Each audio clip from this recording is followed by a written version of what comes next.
Bom dia a todos, boa tarde, boa noite de quem assiste.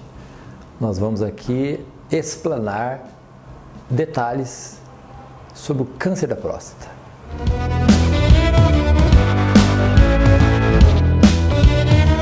O câncer da próstata, ele é hoje no mundo o segundo câncer mais prevalente. Ele vai perder dos cânceres mortais somente para o de pulmão.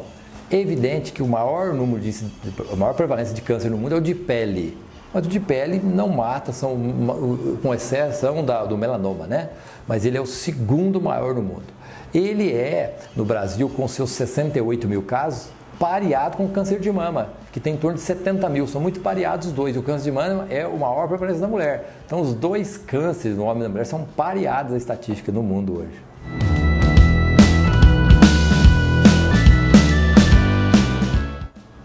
A próstata é um órgão masculino de importância na formação do esperma, né? O esperma ou sêmen, 80% da próstata, do esperma, do sêmen é produzido pela próstata. É a maior importância da próstata. Ela é um órgão que abraça a uretra, então a uretra passa dentro da próstata do homem.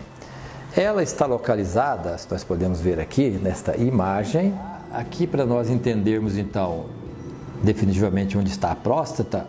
Em laranja aqui está a próstata, é este órgão aqui, ele tem mais ou menos 20 gramas, ela é fibroelástica, ela tem glândulas, produz esperma. Observe que no meio dela passa a uretra, o esperma sai por aqui, olha lá, ela ejeta o esperma para sair lá no pênis. Acima dela está a bexiga, ela está dentro da bacia, que é da pelve, olha aqui, bacia, e atrás dela nós temos o intestino. Existe uma membraninha que separa aqui só. Então, quando vamos fazer o toque, a gente vai exatamente achar aqui se tiver um nódulo. Onde é que o câncer acontece? O câncer acontece exatamente na região posterior. Graças a Deus, esse câncer está aqui na posição que eu toco ele não é na frente, ele é atrás. Então, quando a gente acha esse câncer é por aqui. Então, a próstata é esse órgãozinho bem pequeno, 20, 30, 40 gramas, está nesta região que vocês estão vendo aqui, ó, tá? A próstata é um órgão de mais ou menos 30 gramas. Ela é o tamanho, mais ou menos, se quiserem ter uma noção de noz do Natal, aquela noz, né, que se usa no Natal, e ela tem um formato como se fosse uma maçã. É o formato da próstata no homem.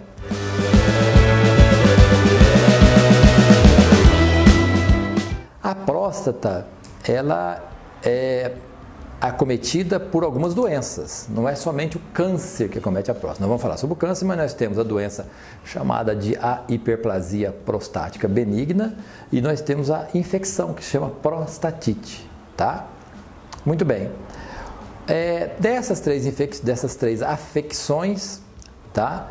A mais comum até é a hiperplasia prostática benigna, tá? Nós vamos ver daqui a pouco alguns detalhes sobre ela no decorrer dos sintomas. Muito bem.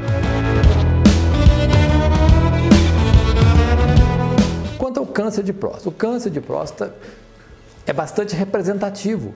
A incidência dele é muito alta no mundo, né? Hoje a gente tem incidência pareada com câncer de pulmão. Então, por exemplo, no Brasil, a previsão anual de câncer de próstata no Brasil, diagnosticados, são de 68.500 casos, mais ou menos. E, infelizmente, 15.600 casos de óbitos. Então, o óbito é alto no câncer. Vamos dizer que seria 25%, mas a gente consegue controlar essa quantidade de óbitos quando se faz diagnóstico precoce. Os americanos têm uma incidência 4 vezes maior que isso. É o maior câncer americano dos Estados Unidos hoje e os europeus também têm uma incidência alta. A gente pode considerar que o câncer de próstata, ele é diagnosticado no Brasil, um diagnóstico de câncer a cada 8 minutos no Brasil, né?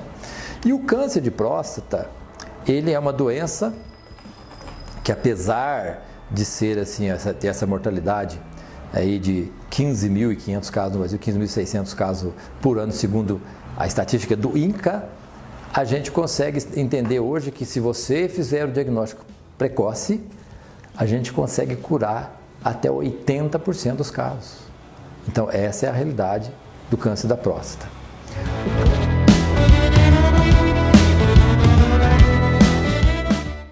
o câncer da próstata ele vai aparecer no homem adulto, tá?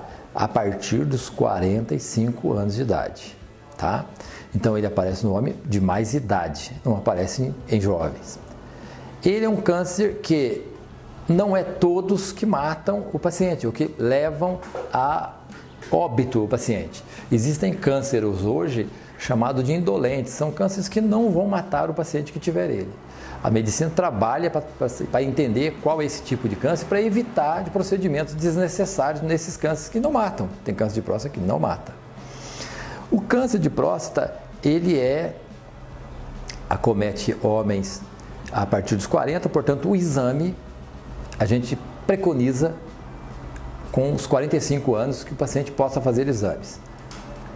Para o caso de raça negra, para o caso daquele que tenha na família ou um irmão ou um pai, que são parentes primários, a gente recomenda 40 anos de idade a fazer o exame, tá? Então o exame feito no câncer de próstata é o exame pelo sangue, que é um marcador que se chama PSA, é o antígeno prostático específico. A partir do momento em que ele estiver elevado, a gente tem hipóteses, entre outras, que possa ser um câncer. Para o paciente que vai fazer o exame, associa-se o toque retal. O toque retal é um exame inócuo, não causa nenhum problema, é exame de alguns segundos, indolor. O grande problema são os tabus de alguns homens, mas nós sabemos que atualmente tem ocorrido a melhor procura de pacientes e esse tabu está sendo quebrado. Mas de qualquer maneira é um exame inofensivo, absolutamente sem dor.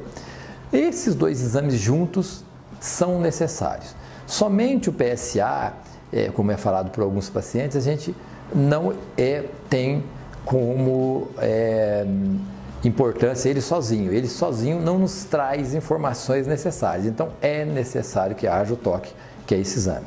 Os dois juntos vão nos trazer informações importantes para que possamos fazer o diagnóstico através de uma biópsia. Então nós não podemos confirmar se o PSA estiver elevado e se tiver um toque, mesmo que esteja com um nódulo, porque a próstata ela é um órgão fibroelástico. O que se sabe é que a próstata é um órgão que tem como se fosse, nós palparmos essa região da mão, seria uma próstata normal. A partir do momento que uma próstata tem um nódulo, que o médico, tem todo paciente que pergunta como é que a gente sabe. Quando a gente começa a ver uma espécie de um ossinho no meio dela, nós temos o câncer. Mesmo com esse ossinho, esse nódulozinho, tamanho de um feijãozinho aí que seja, e PSA elevado, nós precisamos da biópsia. A biópsia é feita hoje em dia com muita tranquilidade, com sedação, o paciente recolhe com uma agulha fina 12, 14 fragmentos da próstata em várias regiões dela e vão nos confirmar esse diagnóstico. A partir desta confirmação é que se faz o tratamento, né?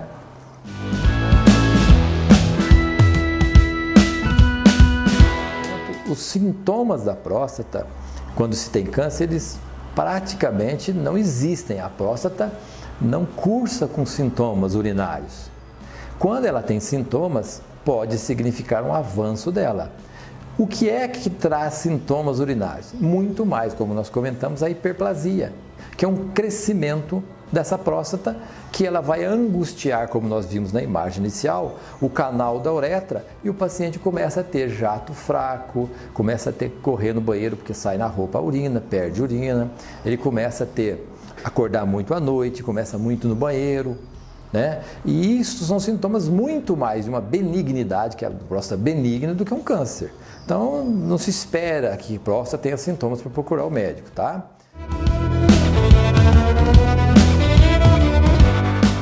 O tratamento do câncer de próstata, quando ele é inicial, é o que nós pretendemos. Hoje 80%, graças aos exames, nós fazemos um tratamento para o câncer localizado e a cura chega a 80%. No caso, então, do paciente que tem um PSA elevado ou um toque alterado, ele vai para a biópsia, fez a biópsia, deu lá o adenocarcinoma. Aí ele vai para a cirurgia. Para o câncer localizado, o que nós chamamos de localizado? Câncer localizado é aquele que está somente na próstata. Ele não invadiu nem fora dela e nem foi para o osso, que é o mais comum dele.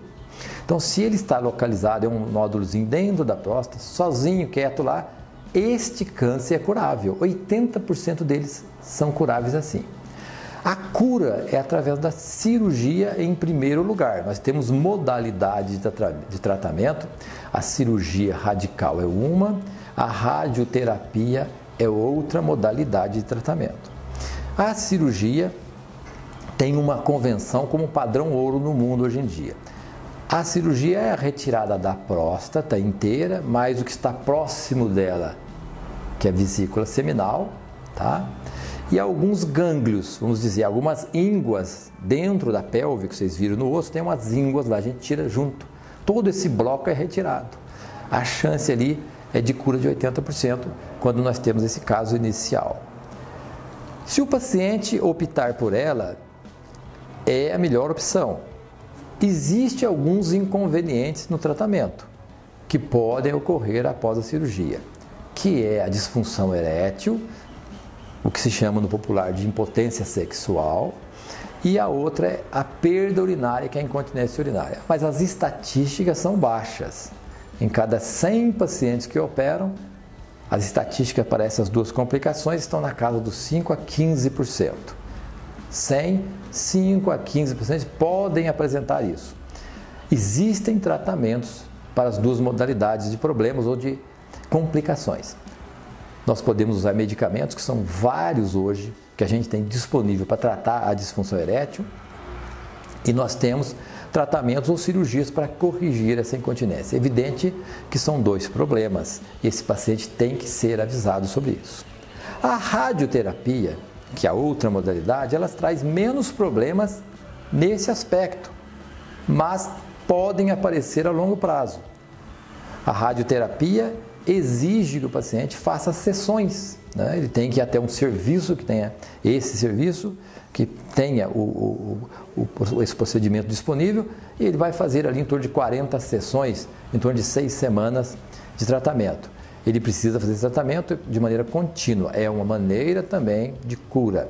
A rádio, o grande problema da rádio, que as tecnologias novas vêm trazendo para evitar, é que ela queima, vamos dizer assim, ela irradia áreas fora da próstata e pode então ferir a bexiga e o intestino. E o paciente pode ter a longo prazo, aí depois de 1 ano e 2 anos, sangramentos às vezes da bexiga, sangramento do intestino por causa de ter queimado essas áreas 2 anos antes da radioterapia. Isso é uma coisa que tem que ser falada com o paciente, mas é uma modalidade de cura de um câncer inicial, como nós falamos, lá no meio da próstata. Além dessas duas modalidades, a gente tem aqueles casos já também muito preconizados no mundo, o Brasil também faz esse procedimento, que é a chamada vigilância ativa, ou sem operar, sem ir para a rádio. Esse paciente que tem um câncer inicial, ele vai ser vigiado, sem operação, sem radioterapia, durante 5, 10 anos. Se faz nesse paciente a biópsia inicial, sabe-se que ele tem um grau bom de cura, é um paciente que por algum motivo não pode operar, não quer operar, ele será seguido, serão feitos PSAs a cada 3 meses durante 5 anos. Se esse PSA variar, ele vai submeter a biópsias mais ou menos a cada 1 ano e meio para revisar se aquele câncer tem lá, mudou o grau dele. Se ele não mudou o grau, a gente caminha com esse tratamento sem risco para esse paciente de complicar ou de aumentar a expansão desse tumor. Então, esta modalidade existe, é possível, tem que ser conversado com os pacientes para eles verem se eles querem aceitar. Há uma segurança nelas. O inconveniente delas é que se o paciente, durante o segmento, apresentar recidiva, se o tumor dele piorar o grau, ou seja, se o tumor que a gente estava lá no início era pequeno, agora aumentou, ele terá que operar. Então ele pode estar adiando uma cirurgia de 1 ano, fazer daqui a 5 anos.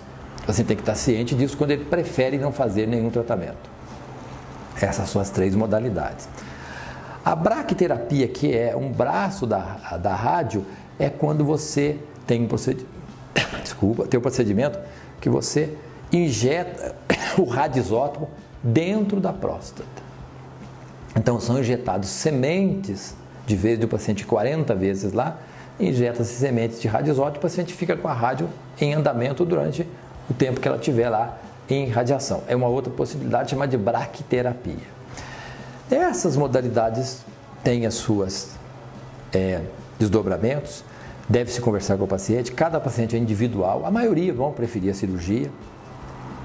Não podemos esquecer que a cirurgia hoje, além da gente fazer a cirurgia aberta, a gente pode usar a cirurgia laparoscópica, que é através de algumas perfurações no abdômen e atualmente até o uso do robô. O robô que o homem manipula vai lá e opera essa próstata através de furos que ele terá no abdômen. Hoje é muito comum, é o que mais está sendo feito hoje, inclusive nos grandes centros de oncologia nos Estados Unidos, que é através do robô sem cortes. É um procedimento cirúrgico.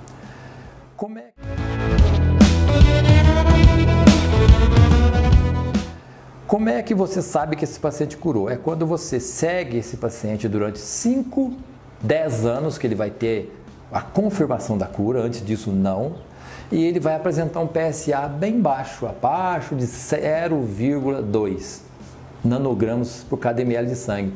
Significa que esse paciente estaria curado. Não há necessidade de ficar fazendo tomografia, ultrassom, nada depois disso. Não há necessidade, quando se faz um procedimento, nesses casos de cura, de se fazer radioquimioterapia. Esse é o caso que se faz. Quando você não tem esse paciente mais, que é os 80%, que é inicial, e esse paciente que vem até nós, vem com câncer avançado, já saiu da próstata, já está indo para o osso, aí as modalidades são tratamentos chamados hormonais. Aí nós não vamos operar esse paciente, não é possível fazer a rádio mais, esse paciente vai ser trabalhado para se tomar medicamentos. Nós temos um centro de referência próximo de nós, que é a Alfenas. Lá nós temos disponível todos esses medicamentos, são caros, e o SUS disponibiliza, são injeções e comprimidos que você controla esse câncer. Evidente que o paciente não será curado, mas ele terá uma sobrevida aumentada se não fizesse nada. Então esses tratamentos vão diminuir a testosterona. A testosterona é um hormônio que o homem tem. Então esse hormônio que o homem tem, ele é diminuído, que é um fator de risco, e assim o tumor não recebe o estímulo, como se ele estivesse se alimentando do testosterona. Como ele não tem o testosterona, ele vai regredindo e estabiliza. Claro que ele está lá ainda, não foi retirado. Ele vai com o tempo resistir, vai voltar à atividade. Aí surgem lá para frente tratamentos também com quimioterapia nesses casos mais avançados.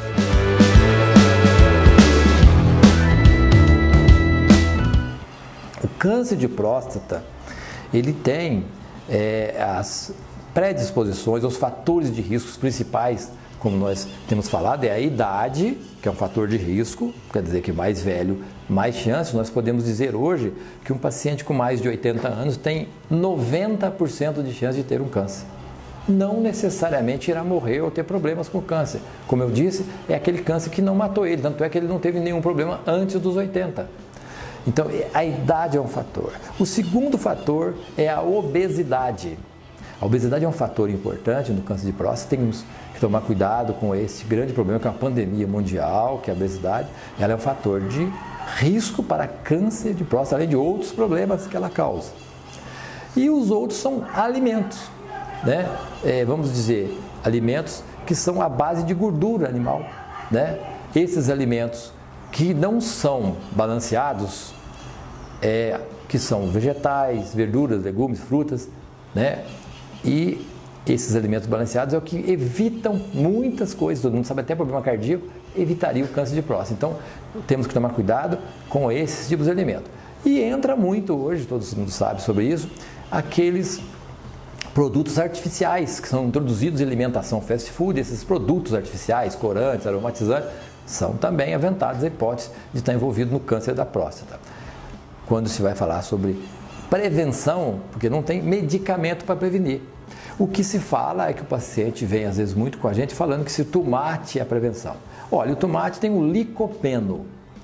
O licopeno, junto com o selênio, o zinco, são alguns tipos de substâncias que têm dizendo-se que podem prevenir o câncer. Não existe nada que confirme, mas essas plantas ou frutas vermelhas como goiaba vermelha, melancia, o tomate, o salmão,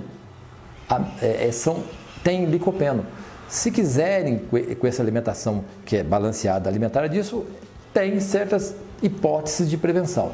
Só o que a gente tem de prevenção. Não existe medicamento para prevenção, tá? Apesar dessas 3 tipos de elementos que nós citamos apresentarem-se em cápsula, sendo vendida, mas se você tem essa dieta, você está favorecido para evitar esse tumor, que é uma hipótese que nós temos. Mas nada além disso é possível prevenir. E a genética. Nós citamos de um pai e um irmão, ou de irmão ter câncer de próstata, quando você tem alguém da família, pai ou irmão com câncer de próstata, a sua chance triplica ou quadruplica em relação ao câncer aquelas pessoas que não têm ninguém na família. Então, temos que tomar cuidado quando temos casos na família, as chances aumentam muito.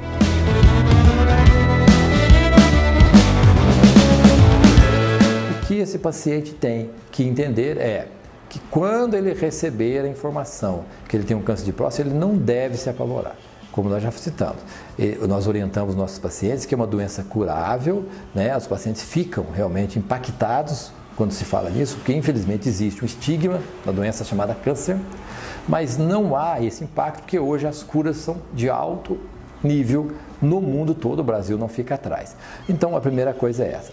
A segunda coisa que a gente recomenda é que todos nós precisamos tomar cuidado com a nossa dieta, que é balanceada, como eu já comentei. Se vocês abrirem qualquer local de redes, de internet, vocês vão ver que tudo hoje é falado sobre isso. Essa dieta balanceada, evitando carne gordurosa, frituras, massas, etc., muito açúcar, são prejudiciais. E atividade física de importância. Tanto ela é importante que evita o câncer, como a atividade física melhora muito a recuperação de um paciente que se opera ou faz a rádio, ele recupera muito mais rapidamente do que aquele que é sedentário, que o sedentarismo é outro grau de risco.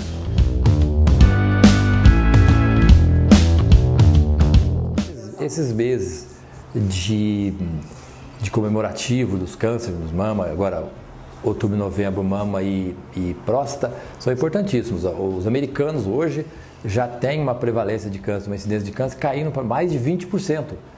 Uma das possibilidades é por causa disso, é a mídia, é a intensificação de trazer informação midiática para aquele cidadão entender o câncer e ir atrás. Se nós não temos essa informação, nós estamos falando da informação agora, dificulta muito e o paciente fica esquecido. Hoje nós temos uma estrutura de SUS, apesar de eu estar falando paciente particular de consultório, mas nós temos estrutura de SUS hoje que trabalha, são vários centros no Brasil, o Brasil é muito avançado na estrutura do SUS que vem combater o câncer. Então, é importante sim, Novembro Azul chama atenção, lembrar que o ano todo é importante, mas Novembro Azul chama atenção porque intensifica-se a preocupação, né, que chega até esses cidadãos que têm mais de 50 anos, que são necessários que chegue até eles. Certo.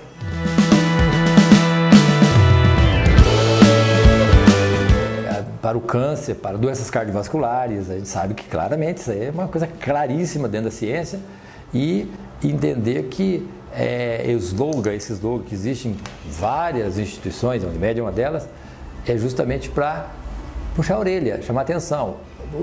Do ser humano ele precisa disso, ele precisa estar intensificando cada vez mais para que ele possa ter uma representação. Há alguém preocupando conosco e as instituições estão aí para nos ajudar, essa é a verdade.